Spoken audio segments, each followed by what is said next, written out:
You guys, if you haven't heard about Anchor by Spotify, you need to. It's the easiest way to make a podcast with everything you need all in one place. Anchor has tools that allow you to record and edit your podcast right from your phone or your computer. When hosting on Anchor, you can distribute your podcast on listening platforms like Spotify, Apple Podcast, and more. It's everything you need to make a podcast in one place.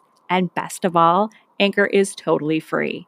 Download the Anchor app or go to anchor.fm to get started.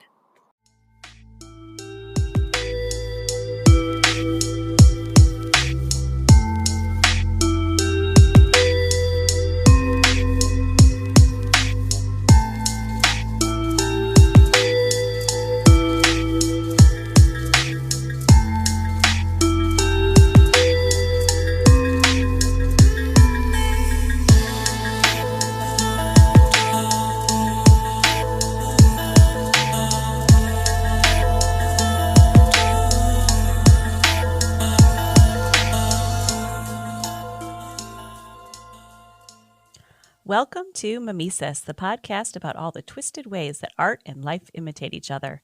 I'm Stacey Rourke. And I'm Sandra Schaefer-Zachary. And we're your hosts on this zany adventure. And one of our zany adventures just included a birthday. It did. I had so much fun.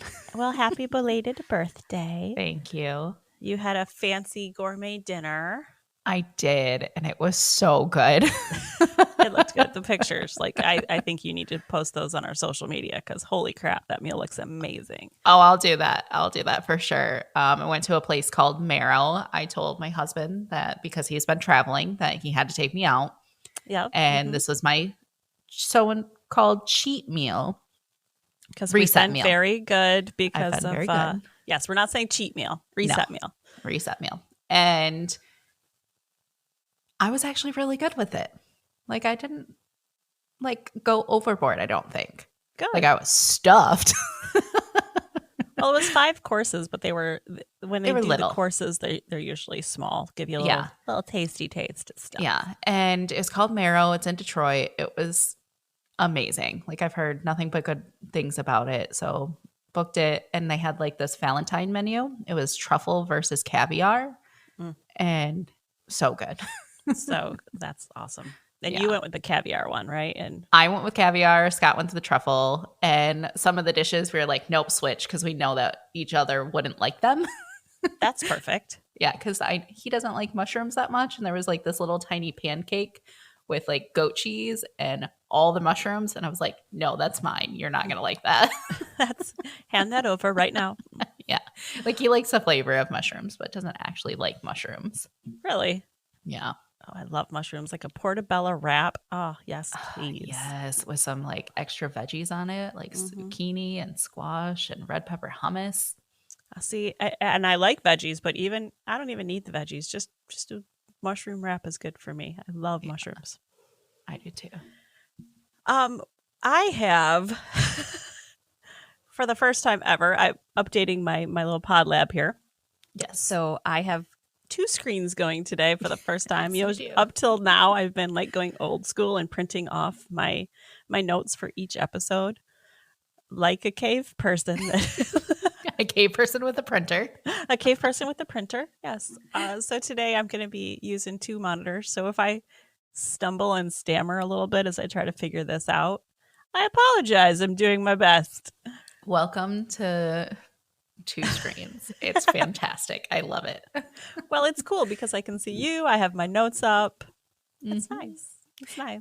You don't get the rustling of the papers. Exactly. It's just going to be me trying to figure out how to make the screen scroll down. Yeah.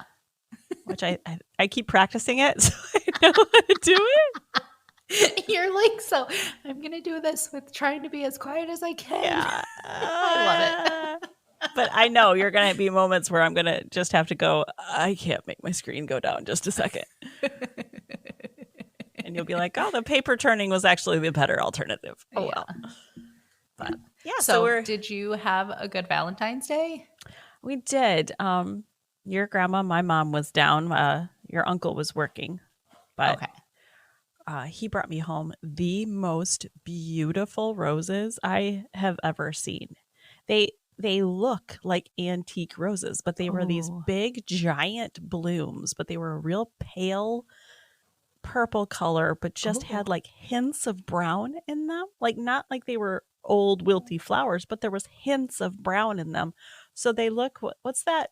The filter that's like sepia or something. Yeah. It seriously Yeah. looked like somebody took a picture of purple roses through the sepia lens, and that's what these roses look like. They were That's awesome. gorgeous. So I got a shadow box, and I'm drying the roses out now, and I'm going to put them yes. in the shadow box, then put them in my new office space. Your new office. Which has increased my productivity just immensely. I didn't realize purposely giving myself that designated space, how much of a difference it would make. It really does. Like when It you have your does. own space and everything's set up the way you want it, it just feels like, yes, I can get things done. I sit down. Even my word count when I'm writing has gone up because when I'm sitting there, I know I'm there to work. And even though I got a big comfy chair in there, when I'm there to work. And Right. And now knowing the Virgo side of me, I'm there more than I'm not. Everybody else goes and sits on the couch to watch TV, and because my office is just off the living room. It's all one big space, but it's kind of separated a little bit. So I just sit right there. So I'm with the family, but I'm in my space and I can still work. Yeah. So it's great. I like that a lot for you. Thank you. I do too. I also like a lot, for me, what we're going to talk about today. I know. So excited. Me too. We are going to be talking about one of my all-time favorite shows, Outlander. Yes. Oh, and I was trying to catch up, like, because I watched a few episodes that I had already watched just to kind of refresh my brain. Yes. And I think I texted you and I was like, I forgot how much I love this show. It's so good. It's so good. And yes, there's the steamy scenes, which are great, but I'm talking the story of this show. Yeah. And the emotion behind it. And it's just so beautifully done. Yeah. The entire show, from the costuming to the plot. That's the thing. The costumes, like, oh my goodness. They're like so gorgeous. Like Claire's entire wardrobe when they were in France for a while. Yes, please. Mm-hmm. There's that brown dress that she wears with the different color embroidered flowers on it. Yes. That is stunning. Yes. And she's just a beautiful woman anyway. So she looks good in everything. And just the love story between them, like the chemistry that those two can pull off together. Like you really think they're in love. Yeah. Like it's perfect. It works. And even how in later seasons they aged them, but the love that they have, like they weren't like, okay, they're old and married and now we're going to do away. No. The bond between them, the connection between them, they've carried it through. Yes. And it's just beautiful. It's beautiful. The entire show is artwork. It is.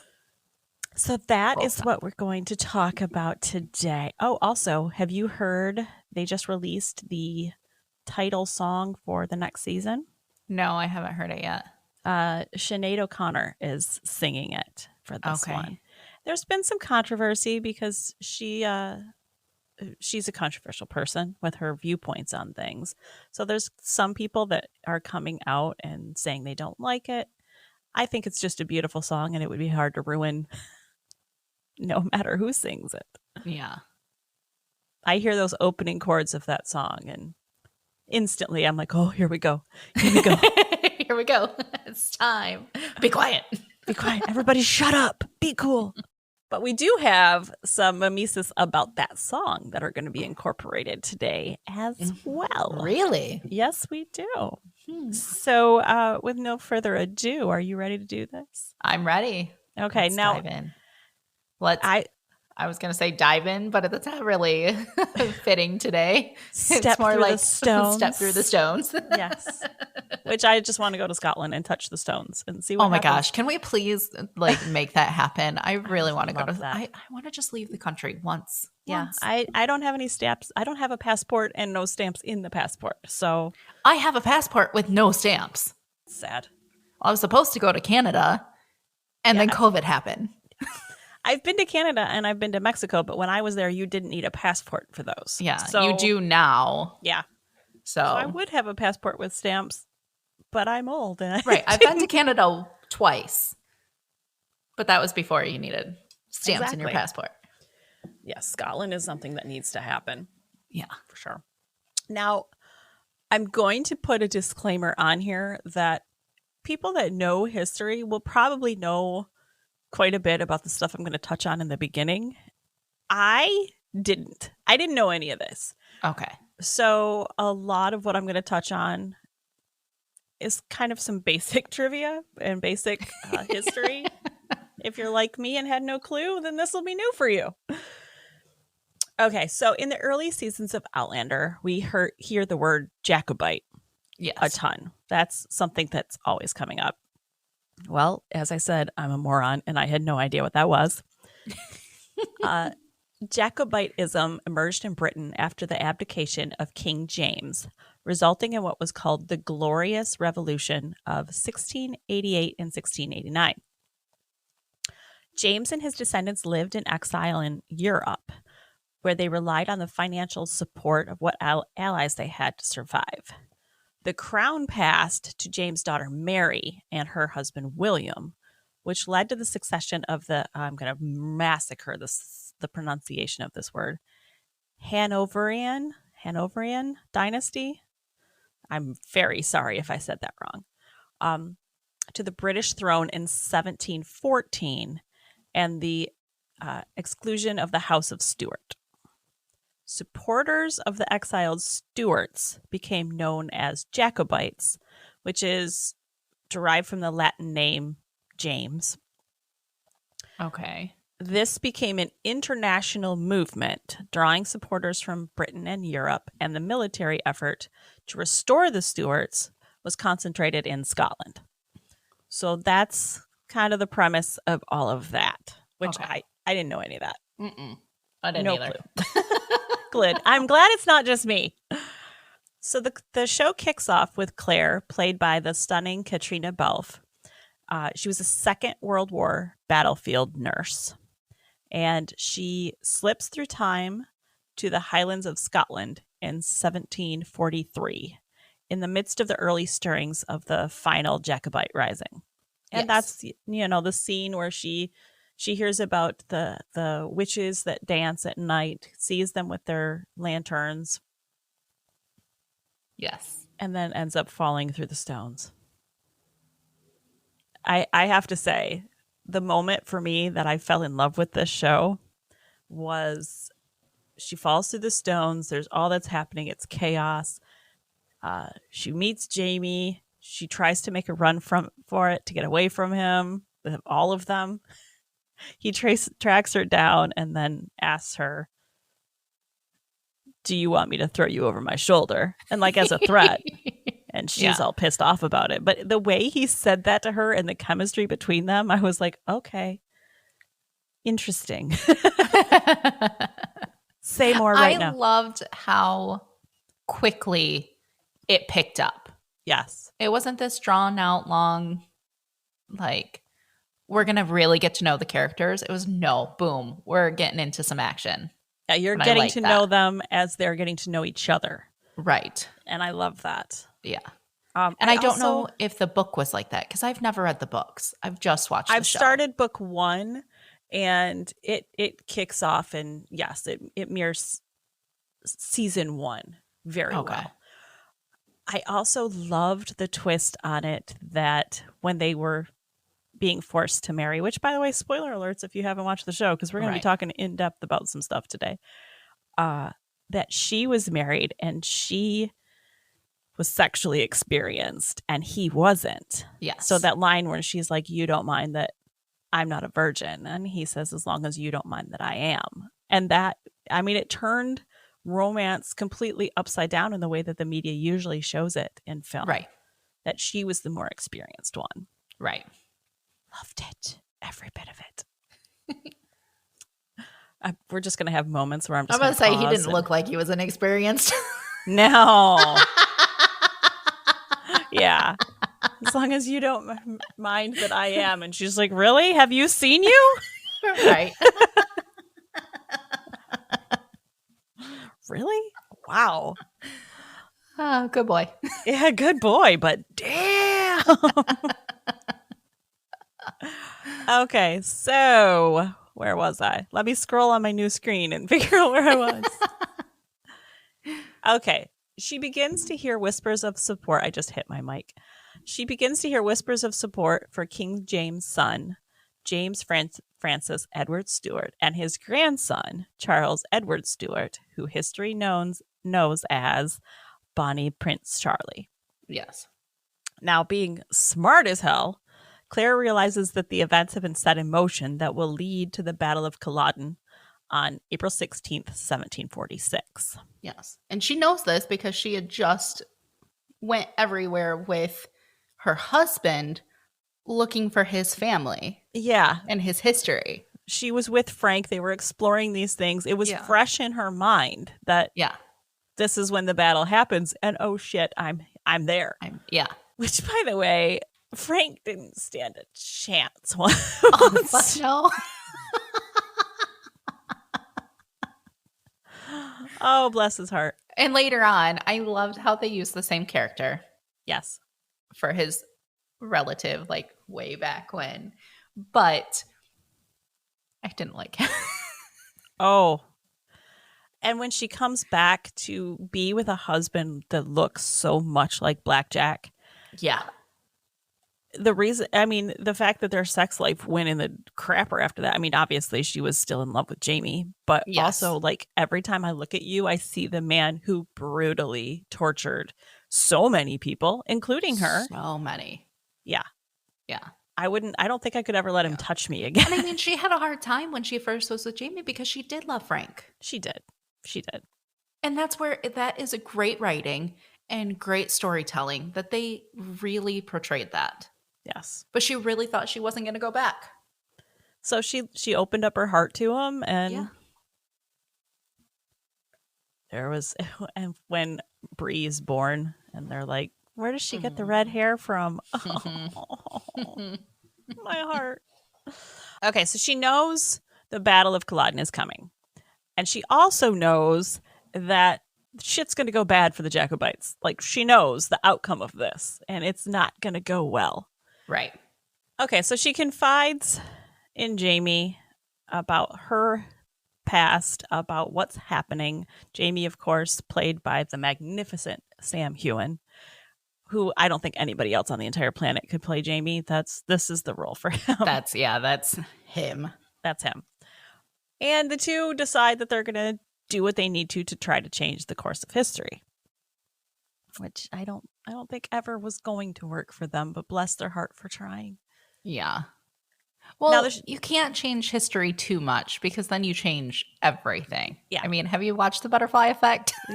That movie is trippy as it really all is. Hell. But yeah, you change too much and you change one thing, and then how does Claire not know that now she's not going to be born in the future? That's right. Very confusing.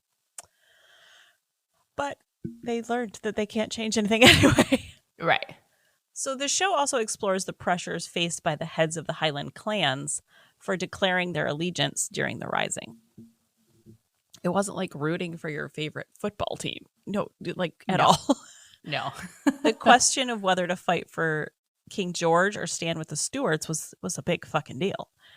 The penalties for Jacobite treason were death, loss of property, and basically complete social and financial ruin. They would strip you of everything if they found out.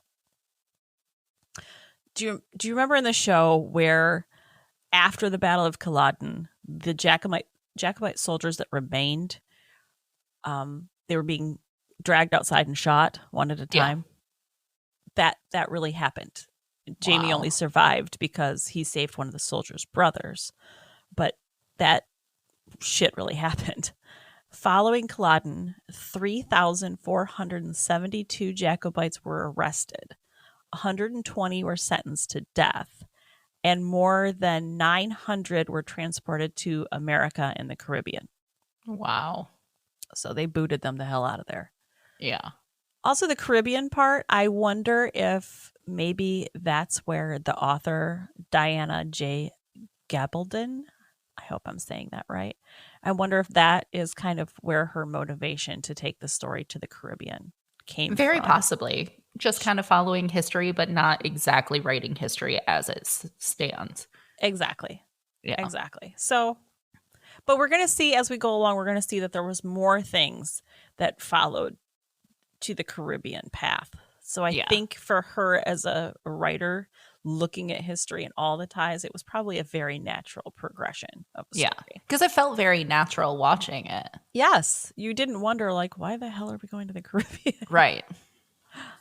Well, then again, I'm such a tropics girl that I'd be like, why wouldn't you go to the Caribbean? Right.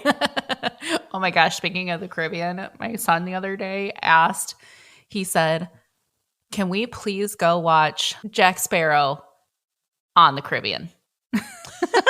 I was like, sure, we'll go Close watch. enough. Close enough. Yeah. And then he goes, I want to be Captain Jack. And I was like, Aww. Of course you do. Do you remember when Ellie was like 2? I had that t-shirt that had Captain Jack on it. And she used to point at it and go, Daddy. Daddy. She used to get so mad. I thought it was hysterical. Yes. He should have taken it as a compliment. She thought that he looked like Jack Sparrow. Yeah. I mean, talk about another character that role was made for him. Oh, absolutely. Absolutely. Yeah. And the part about Jack Sparrow being so kind of loopy, that was all Johnny. Johnny brought that. That was never in the script. And now we can't see it any other way. That's just perfect. Not at all. I think another one is Robert Downey Jr. as Iron Man. Oh, yeah. Nobody else could play that role. Yeah. Well, I just saw something yesterday that I was like, I meant to send it to you. Jeffrey Dean Morgan and Robert Downey Jr. look a lot alike. Yes. And it was like, where do you think Sam and Dean's uncle is? I saw that. They were like, that explains how they had Wi-Fi and how they knew how to fix cars. Yeah. Yeah. And how they never seem to run out of money. Yeah.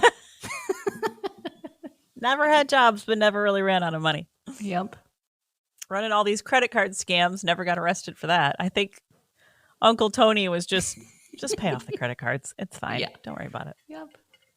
That's where we're gonna go with that. Mm-hmm. We'll make our own fan fiction.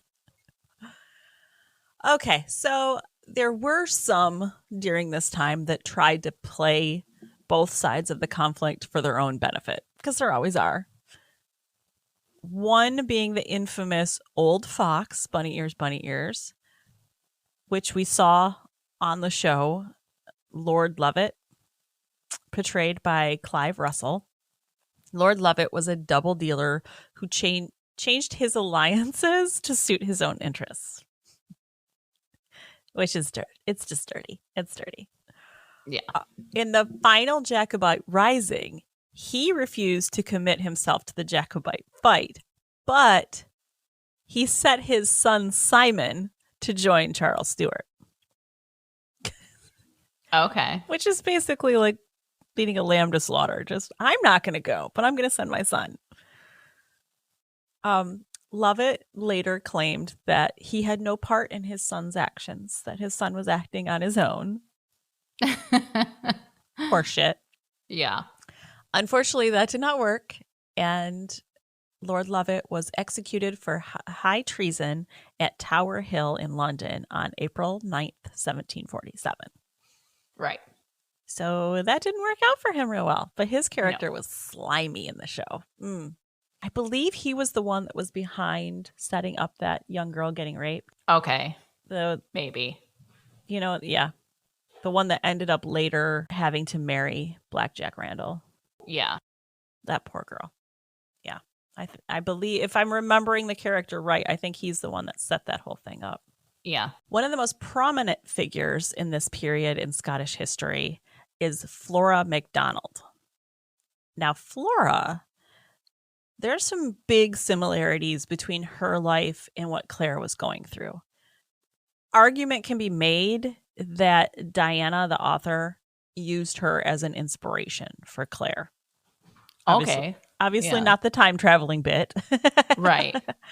But when it came to the uprising and some of the occurrences that happened with her, you can see similarities between her and Claire. Despite Flora's family support of the British during the uprising, Flora helped Charles Stuart escape capture after the Jacobite defeat at Culloden. Flora was visiting the island of Benbecula, I hope I said that right, when Charles Stuart arrived with a handful of his supporters. He was fleeing the aftermath of the battle. Okay. Risking her life, Flora organized passage for them all and sailed with Charles, disguised as a maid named Betty Burke, to the Isle of Skye. The escape became a celebrated moment in Scottish history, and a ballad was written known as the Skye Boat Song, which was later reworked into the Outlander theme song. That's awesome. Isn't that amazing? Yeah. I love that the producers, directors team behind the show went back to the origins of the history to find their theme song. Yes, absolutely. That's just perfect. Chef's kiss. Chef's kiss. I love that. I had no idea, and it makes me love that song even more. Yeah, that makes me love it even more that they actually use something. Like, I thought that was a modern song, honestly. Yeah. Not something that was written forever ago. It's a historical ballad. That's perfect. Oh. I also need to make a side note here and say me and 4 other people won a lip sync battle. Lip singing the Outlander theme song at a book event. Yes, you did. We had a cardboard, full-size cardboard thing of Jamie there, and I was the one that was lip singing the song, and the other 4 were dancing around me with their lanterns, and we were all dressed like the girls in the opening credits with the flowy dresses. Yes, it was fun. I love that so much. It was a lot of fun. And we won. We had little trophies. Aw, I didn't know that you got trophies. That's awesome. Yeah, so amazing theme song with historical history, just historical history. I love it. Historical history. Wow. This is what happens when we record in the morning. Yes. We haven't had our coffee fully set in. Yeah. Hit me up in about 3 hours. I'll be awake. Right. All right. So Flora was caught and imprisoned at the Tower of London, but she was freed in 1747. After that, she married Alan MacDonald, who was a captain in the British Army. And the couple immigrated to North Carolina, just like Jamie and Claire did. Okay. So you can see again, we went to the Caribbean with history, and now we're going to the Americas with history. It's all perfect. I love how they did this. Like many immigrants, the Fraser's journey to America in the 18th century, unlike on the show, Flora and her husbands, it wasn't a hurricane that drew them there. They went there on purpose. Yeah. But all of them ended up in North Carolina, which turns out was a popular destination for where people were immigrating at that time. There was quite a few of them that went to North Carolina. It wasn't New York? Of course, there were some that went there too. But as far as the Scottish population, and we're going to get to that in just a minute, but North Carolina was where quite a few of them settled. Okay. Which I don't blame them. North Carolina's beautiful. It really is. Yeah. I mean, I lived in South Carolina. The Carolinas are stunning. Yeah. Now, as shown on Outlander, there was a large Scottish population that immigrated. If you think about it, we talked about 900 Jacobites that were shipped to America. Right. All of them are, coming over. By the early 1770s, over 4,000 Scottish men, women, and children were settled along the Cape Fear River, which is in North Carolina. Okay. So, like I said, there's a big Scottish population there, Yeah. which they kind of hinted at in the show. And I don't think you're to these seasons yet. Well, I But saw them get there. okay. Where I got to was they're up to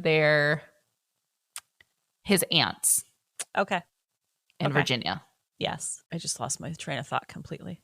But it's shortly after that, if you keep watching, there's a part where he becomes kind of the Scottish Highlander man again. Highlander? Yeah. Is that what they Highlander, call yeah. him? Yeah, okay. Yeah.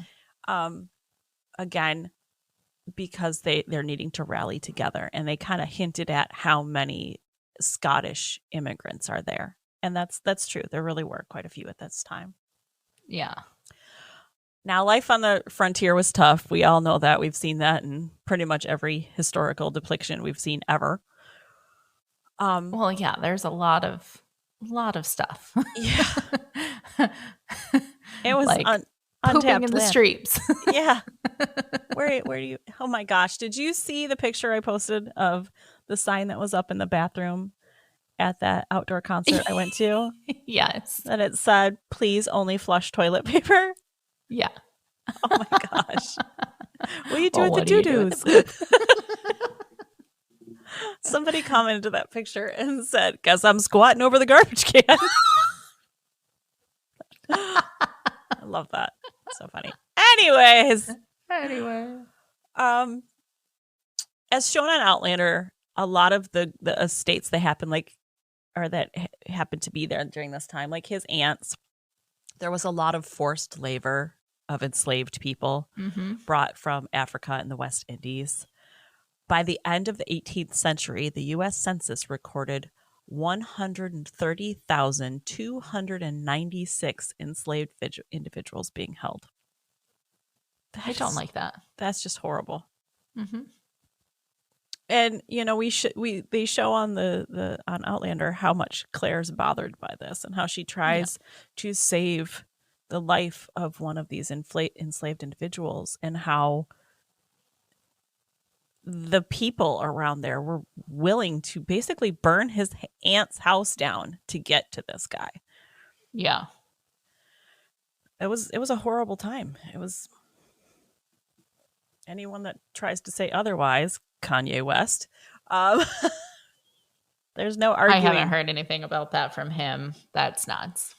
Yeah, he was saying, oh my gosh, what was his argument? It was something about slavery, that if people didn't want to be slaves, they should have just left. They should have. Yes. Leave and get killed. Yeah. Yeah. He was saying all sorts of horrible things that. Yeah. Goodness gracious. Anyways, where was I? And then, of course, there was the turbulent relationship between settlers and the local Native American tribes, who their land and where they lived their entire taking life, over their land. It was being ripped away from them. Right. So, of course, we see on the show how there's attacks between them, and there's. Okay. I haven't made it that far in the show, but I can only imagine that. Yeah, that's what's going to happen. Yeah. It was a hostile thing. There was violent attacks. Their lands were being ripped away from them. And that's not fair of the colonizers to do that. Yeah. You are coming to a new country. You fit in with the people. Yes. You don't take things from them.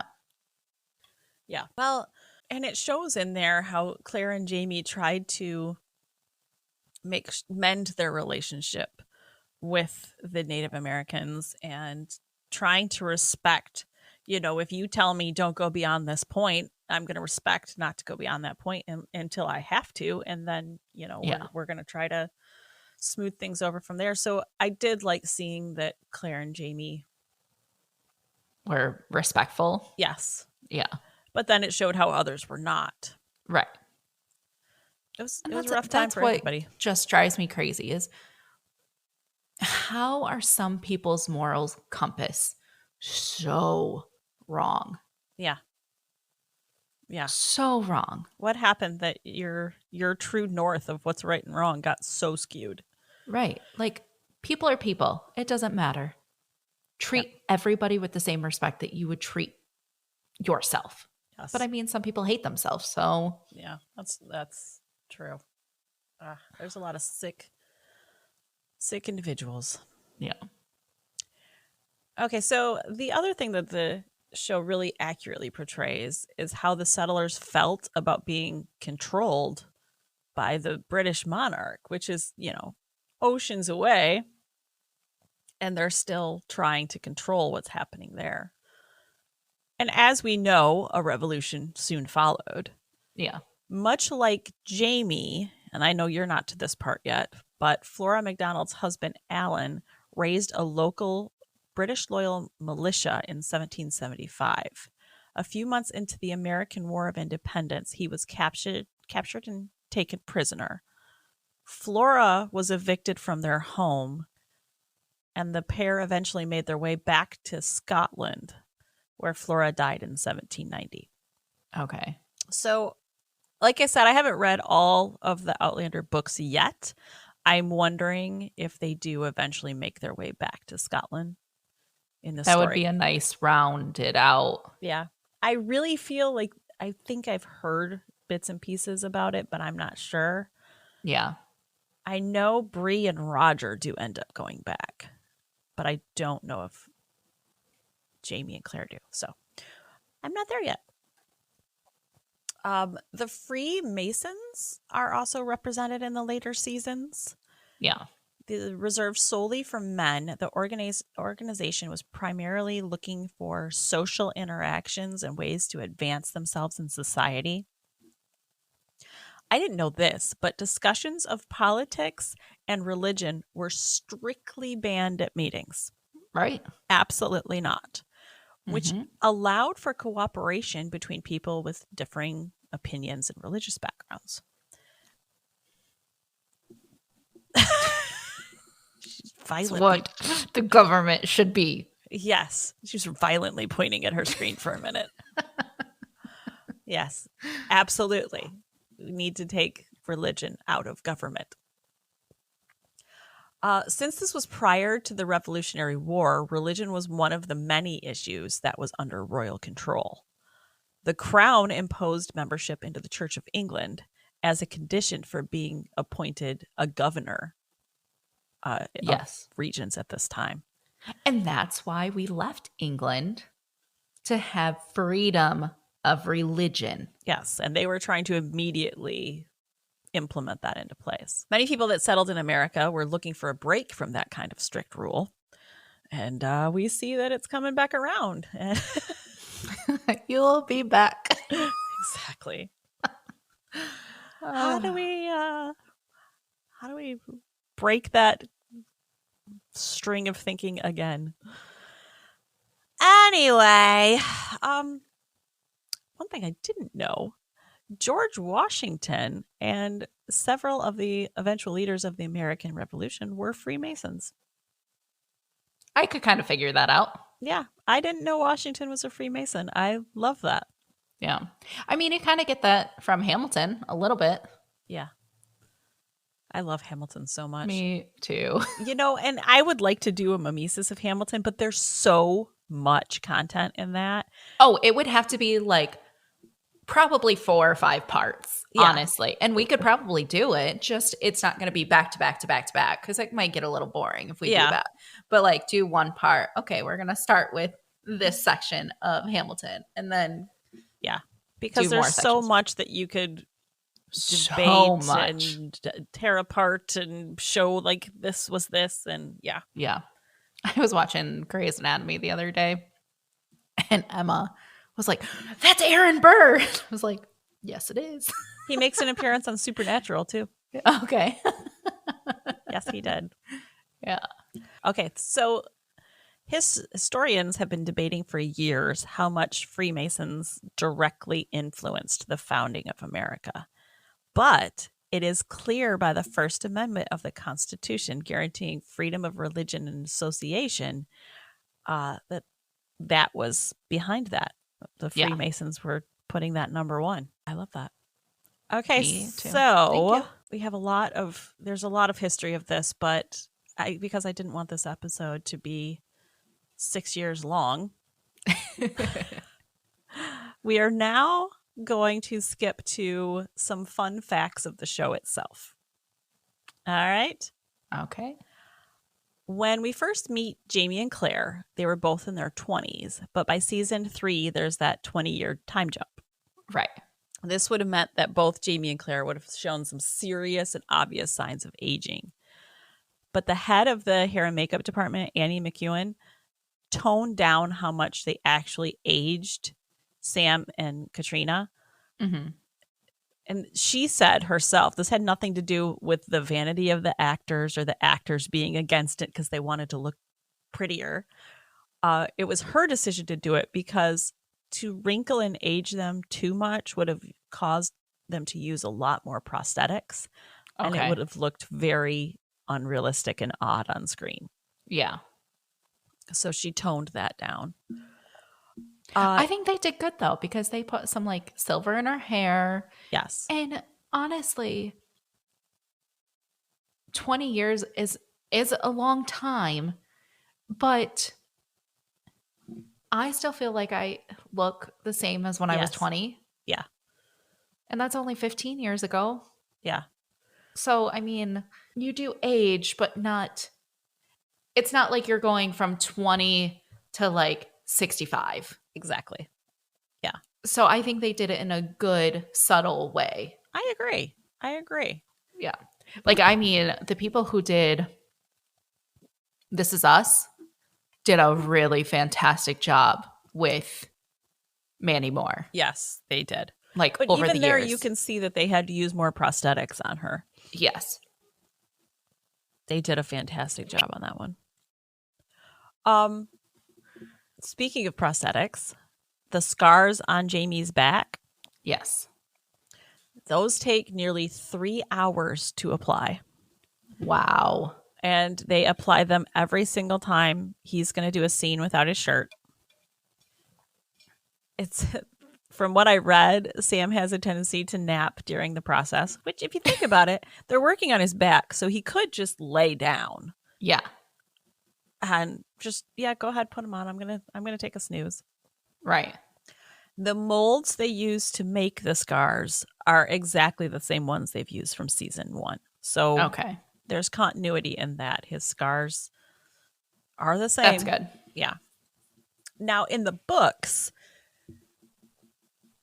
Claire's stretch marks are mentioned quite frequently as one of the things that shows that, she's aged. She's gone through childbirth twice, actually, but, they lost their first baby, Hope.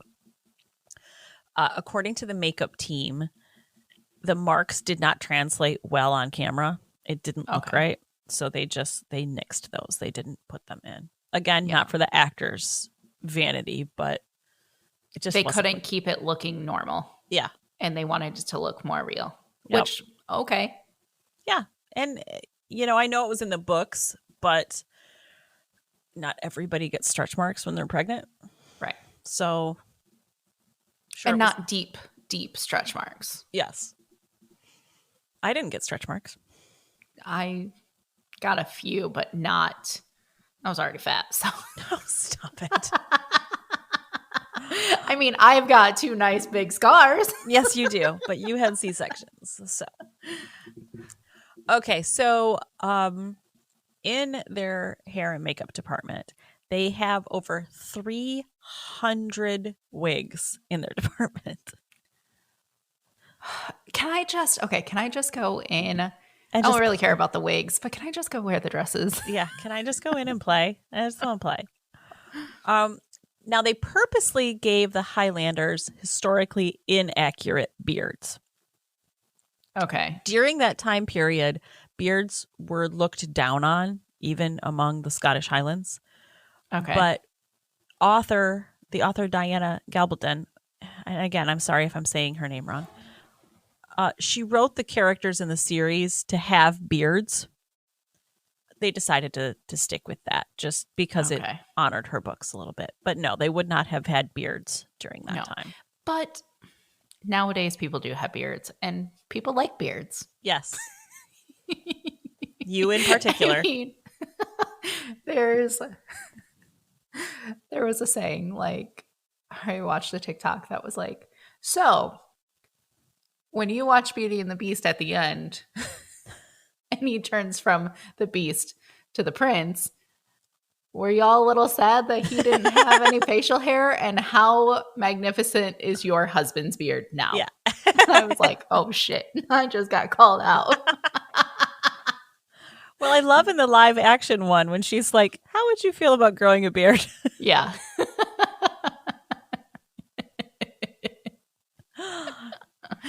That called all of you out in that line. Uh-huh. Yeah. Yep. One thing I didn't know, Sam has to dye his hair red. I thought I thought he was a redhead. He's not. He's not? He's not. His hair is actually dark blonde. Are you okay? You seem to be taking that really personally. I am. Like, I really thought, okay then. No. He's a blonde. He looks great with red hair. He does. So you did see the part with Red Jamie, right? When he's the Dunbonnet? I don't know. Maybe. Okay. Well, there's some flashbacks of that where he's got the long hair and looks kind of dirty. Their goal for that whole part was to make him look feral. Okay. They wanted the long, scraggly beard. They wanted him to look filthy. They wanted him to look like he's just given himself back to the earth kind of thing, because this was his time where Claire had been ripped away from him. Okay. And they wanted to show a man undone, basically. That he's just broken and... Yeah. Yeah. So that was all done on purpose. Now, I know you are not to the part to meet Stephen Bonnet yet. No. He's one of the big villains of the show. Okay. Vile character. Oh, goodness. Worse than Blackjack? There can be arguments made.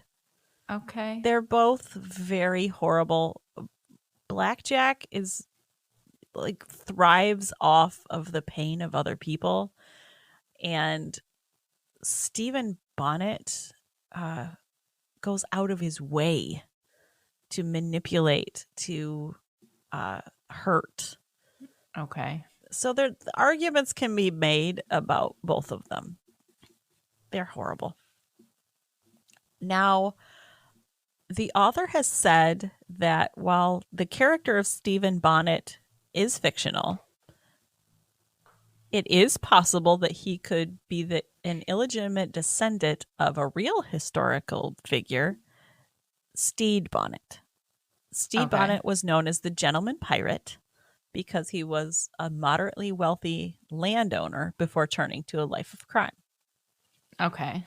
So there could be some arguments made for that. Yeah.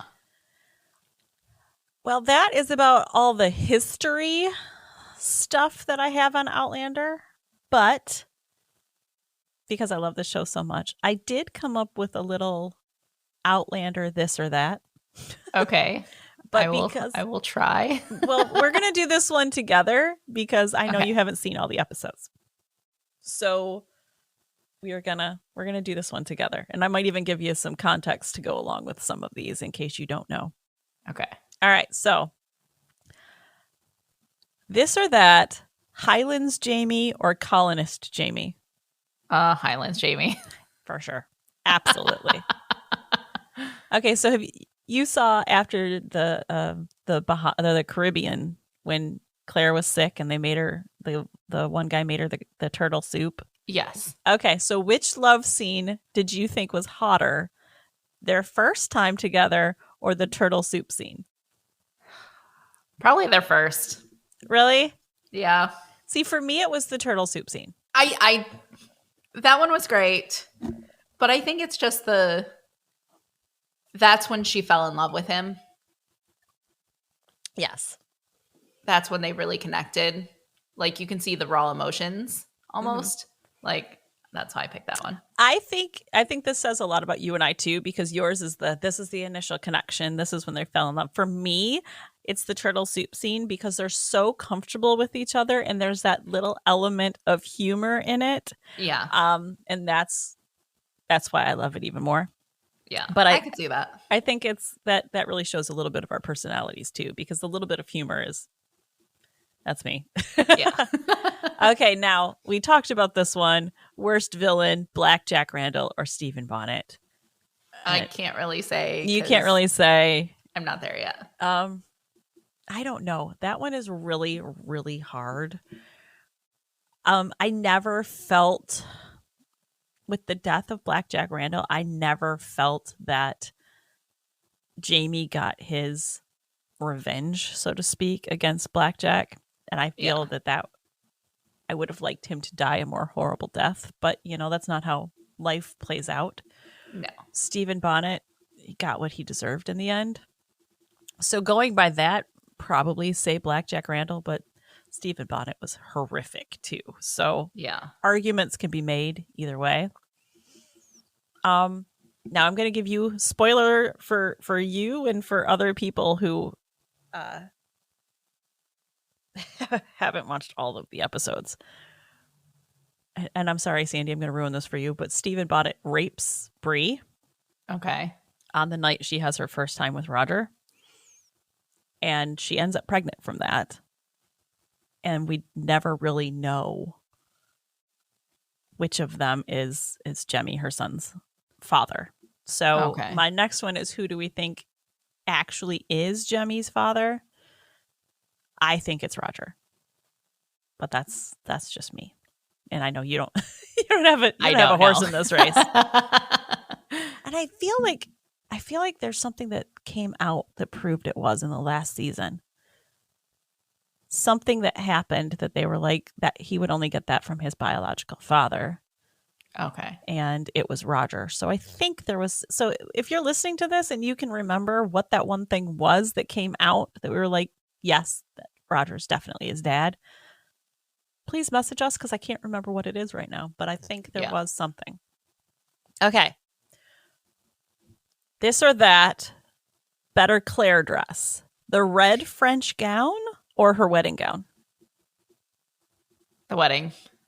Yeah, that was beautiful. Like the red was gorgeous, but the wedding. The design, everything about it was perfect. Absolutely. Okay, funnier line. Your honeypot, it's bare. Or bolt the door. Which one did you like better? The honeypot. Oh, for sure. That was, he was so innocent and no. Your honeypot, it's bare.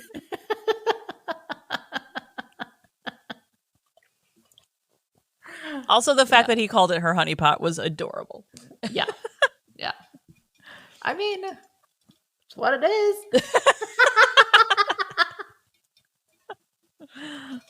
Calling it like it is. All right. Well, that's all I have about Outlander for today. I could have gone on and on and on, but I wanted to keep this in a one episode one. If people want to hear me Time constraints. Yes. If people want to hear me go ramble about Outlander more, I absolutely can. Yeah, I need to definitely catch up. Yes. And then you need to weigh in on the who's worst, Blackjack or Stephen Bonnet. Yeah. I will. Same. And to our listeners, I want to hear what you think. Which one did you think was the worst villain? Yes, you can message us at themimesispodcast@gmail.com, or you can find us on Facebook and Instagram at the Mimesis Podcast. Yes. So the questions we want people to answer, I'm going to read them off one more time so people can send us, comment with their answers. Highlands Jamie or Colonist Jamie? Love scene that was hotter, their first time together, or the turtle soup scene. Worst villain, Black Jack Randall or Stephen Bonnet. Who's Jemmy's father, Stephen Bonnet or Roger? Better Claire dress, the French gown or her wedding gown? And which is a funnier line? Your honeypot, it's bare, or bolt the door? Yeah. Send us your answers. We want to hear. We do. All right. So do you have any ideas of what your next episode's going to be? I don't. I think I'm going to take it to the TikTok and see if people will give us their opinions. I think that's a great idea. So find us Yeah. on, did you put the TikTok? I didn't. It's TikTok and Mimesis. Okay. Find us on there and let us know what you would like Sandra to research for our next episode. All right, ma'am. I think that's all we have for today. I think so. All right. Until next time. Bye. Bye.